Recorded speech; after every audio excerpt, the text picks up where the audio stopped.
और आज इस दौरे को लेकर जो मैराथन बैठकों के सिलसिले चले उसको लेकर बात करेंगे। हमारे साथ जयपुर से हमारे वरिष्ठ सहयोगी अनिल सैन इस वक्त फोन लाइन पर बने हुए हैं। अनिल, आज राधा मोहन दास अग्रवाल आए, उन्होंने कई बैठकें ली और मैराथन बैठकों में संगठनात्मक मुद्दों को लेकर बात की गई। पूर्व मुख्यमंत्री को लेकर उन्होंने निशाना साधा, जन सुनवाई को लेकर एक नई प्रक्रिया को लेकर उन्होंने कहा कि जिला जो पदाधिकारी हैं उनसे मिलकर आना होगा और किस तरह के निर्देश दिए गए, क्योंकि सिर्फ संगठनात्मक मुद्दे इसमें नहीं थे, विपक्ष को घेरने की भी रणनीति को लेकर चर्चा हुई है।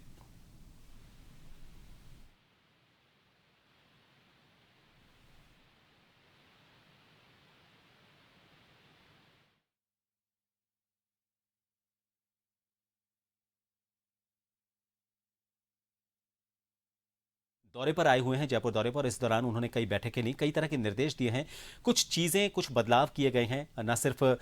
जन सुनवाई को लेकर ये बदलाव किए गए हैं, बल्कि कार्य योजना क्या रहनी चाहिए, प्रशिक्षण शिविरों को लेकर बात करें या फिर संगठनात्मक मुद्दों को लेकर बात करें, संगठन किस तरह से भाजपा को आगे बढ़ाने के लिए और खुद को आगे बढ़ाने के लिए काम कर सकता है, सत्ता की बातों को अंतिम व्यक्ति तक पहुंचाने के लिए क्या कार्य योजना होनी चाहिए, अलग अलग जो संगठन है, अलग अलग जो मोर्चा है, वो किस तरह से संगठन को मजबूत करने के लिए अपना काम कर सकते हैं, एक दूसरे के साथ समन्वय करते हुए कैसे बीजेपी को आगे बढ़ाया जा सकता है, संगठन को आगे बढ़ाया जा सकता है, उनको लेकर सभी के साथ ये संवाद किया गया, जिसमें प्रदेश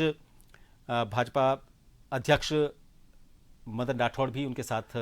इस बैठक में शामिल हुए। एक बार फिर हमारे वरिष्ठ सहयोगी अनिल सैन हमारे साथ फोन लाइन पर बन चुके हैं।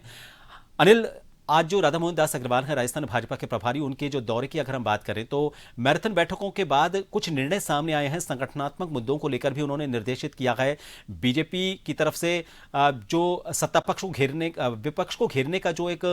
ये कहें कि धर्म होता है, वो भी करते हुए नजर आए, धर्म निभाते हुए भी नजर आए, और जन सुनवाई को लेकर भी कुछ आमूलचूल जो बदलाव है वो किए गए। और किस तरह के निर्देश दिए गए हैं?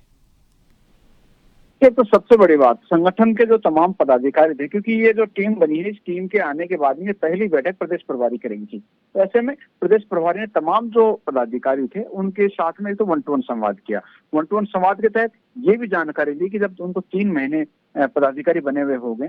क्या क्या कार्यक्रम उनके हाथ में रहे, कार्यक्रम जो दिए गए थे उनका क्या कुछ जो है वो रिकॉर्ड उनके पास में है, किस तरह से उन कार्यक्रमों को संपन्न किया गया, अगर अभियान के तहत उनको कोई जिम्मेदारी दी गई तो अभियान किस तरह का गया है, और आने वाले दिनों में भी अब किस तरह से जो है पदाधिकारियों को जो जिम्मेदारी यहाँ पर दी जाएगी वो किस तरह से काम करेंगे। साफ तौर से प्रदेश प्रभारी ने कहा कि हर महीने तमाम जो पदाधिकारियों को टास्क दिया जा रहा है उसकी समीक्षात्मक रिपोर्ट बनाकर उसमें देखा जाएगा कि कौन पदाधिकारी बेहतर तरीके से काम कर रहा है। और इसके साथ ही अब जनसुनवाई फिर से भाजपा के अंदर शुरू हो, इसको लेकर भी तैयारी के दिशा निर्देश दिए हैं। इसमें कुछ बदलाव हो सकते हैं, जैसे जिलों से जो तमाम जो कार्यकर्ता जयपुर पहुंचते हैं वो कार्यकर्ता पहले क्यों ना जिला पदाधिकारी, जिलाध्यक्ष से मुलाकात करते हुए उसकी अप्रूवल एक तरह से संगठन साइड इसमें चाहता है कि अप्रूवल हो, ताकि यहाँ पर आने के बाद में उस कार्यकर्ता की यहाँ पर सुनवाई हो। तो कुछ बदलाव जो है वो यहाँ पर करने की जो है वो प्रदेश प्रभारी ने कार्यकर्ताओं को, प्रदेश अध्यक्ष को कहा है। खासतौर से प्रशासनिक तौर पर जो जिले हैं और जो संगठनात्मक रूप से जिले नहीं है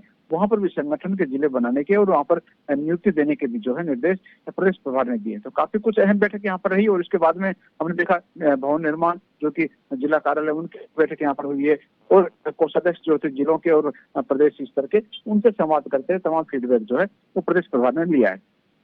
जी, तो अलग अलग मोर्चों पर किस तरह से मजबूत किया जाए संगठन को, उसको लेकर समेकित अगर हम कहें, इसको पूरा कंपाइल करें तो इस तरह से ये निर्देश दिए गए हैं कि